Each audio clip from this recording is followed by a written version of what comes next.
Okay, so good day. This is the continuation for the chapter 5. So pangalawang video na to. So we ended up in free body diagrams and now we are here at this slide for support reactions. So before presenting a formal procedure as to how to draw a free body diagram, we will first consider the various types of reactions that occur at supports and points of contact between bodies subjected to coplanar force systems. Okay. So before that, i-discuss muna natin yung 3 degrees of freedom or the 3 types of motion that a free point can experience in 2D statics. Okay, so 3. So maglipat lang tayo sa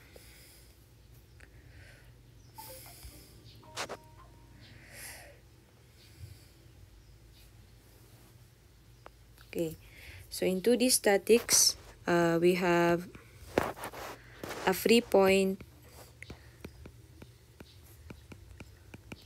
can have or can experience 3 types of motion.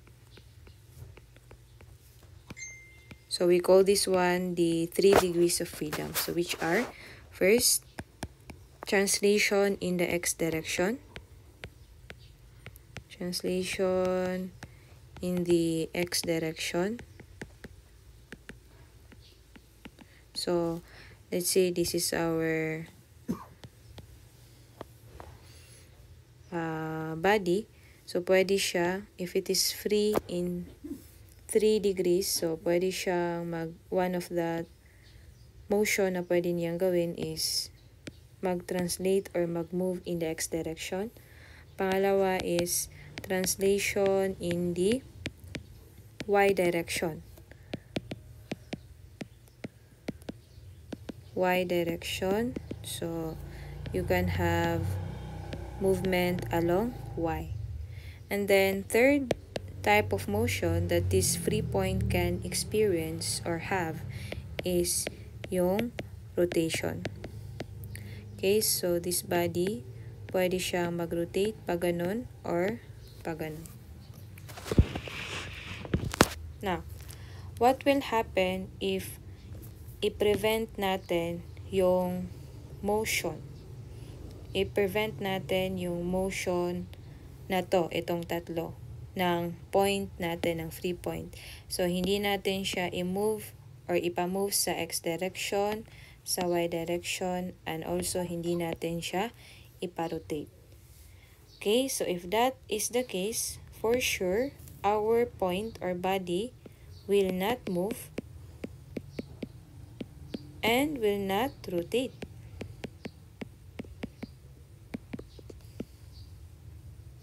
Okay? So, paano ba natin magagawa na hindi natin ipa-move yung body in a certain direction? Okay. So, to prevent the movement of the point in one direction, so let's say sa x direction, so a reaction must be developed at that point in that direction to resist the force that is trying to move the point.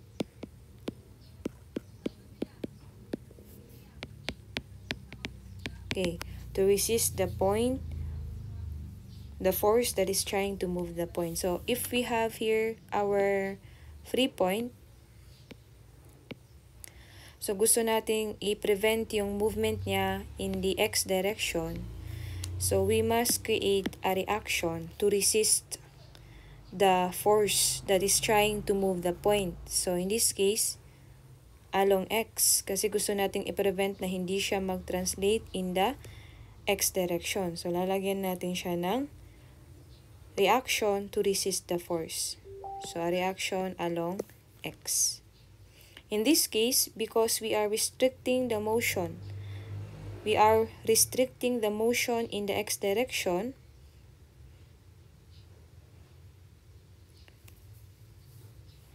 so sa x direction lang siya na-prevent to move, but in the y direction, pwede pa rin siyang mag-move. And hindi rin naman natin i-prevent yung rotation niya doon lang sa x direction. So, pwede pa rin siyang mag-rotate. So, this condition in which one translation is prevented causes a roller support to be created. So, actually,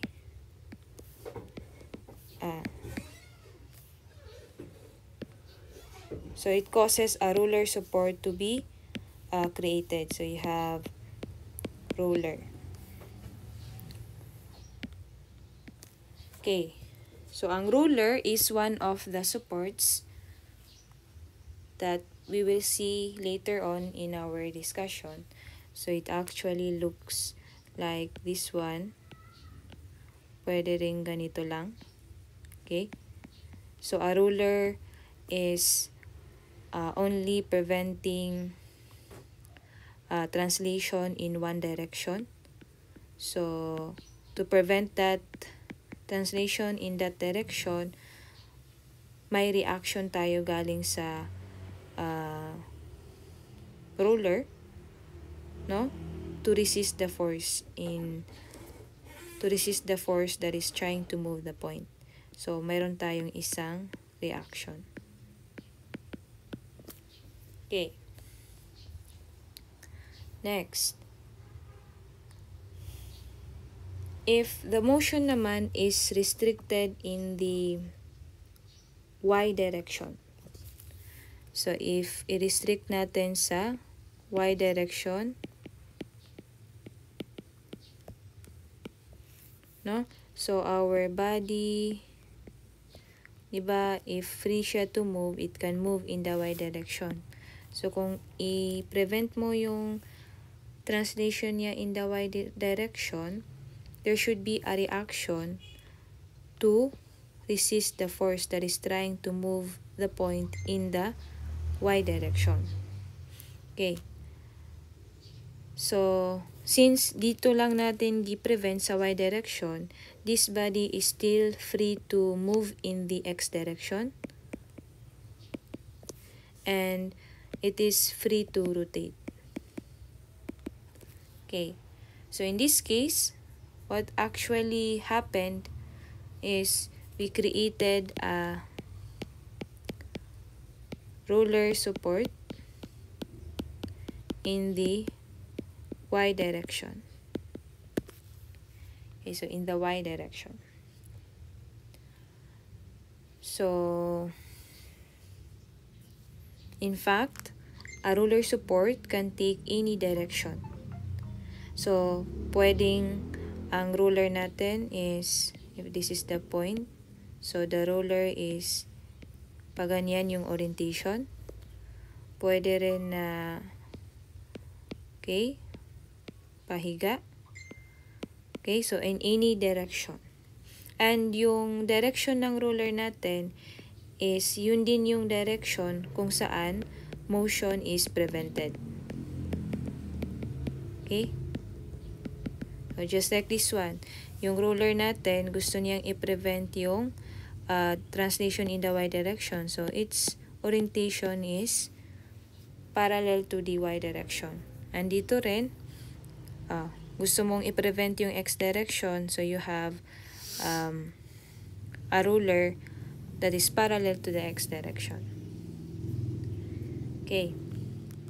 Next.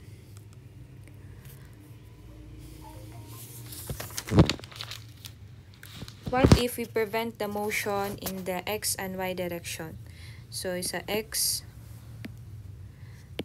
sa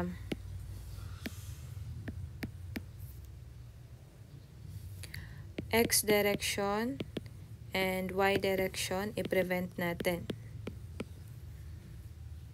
So how do we do that? By providing a reaction or developing a reaction in the X and Y direction. But by doing so, doon lang natin na-prevent in the Y and X direction, but the point or body is still free to rotate. Okay? Free pa siya to rotate. So ito yung point natin. So lagyan natin ng reaction sa X direction to prevent it in translating in the X direction, and a reaction in the Y direction to prevent it in translating in that Y direction. So this condition causes a hinge support to be created.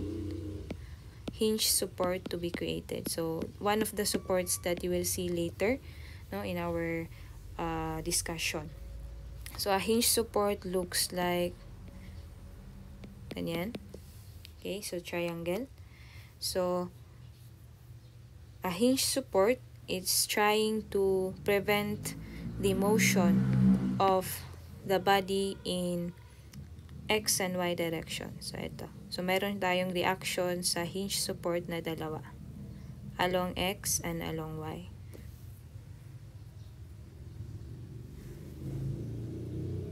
Preventing the translation in the X and Y direction means that translation is prevented in all directions. Okay? Again, if we prevent the translation in the X direction and Y direction, it means to say wala ring mangyayaring translation in any or in all directions of the body. So that's why if ma-change yung direction ng hinge support natin, like this one, for example, naging incline siya, still we can draw the reaction along X and along Y, even though naka-incline na siya. Okay? So, no need to change the direction of the X and Y directions if ma-change rin yung direction ng pin. Next. So, what if we prevent the translation in the X direction? So, sa X direction, i-prevent natin. Also, yung sa Y direction, i-prevent natin. And at the same time, yung rotation is i-prevent natin. So, if that's the case, so the body will not be free to move along X, along Y, and hindi rin siya mag-rotate. So, this will cause a fixed support to be created. So, this will cause a fixed support. Wait lang.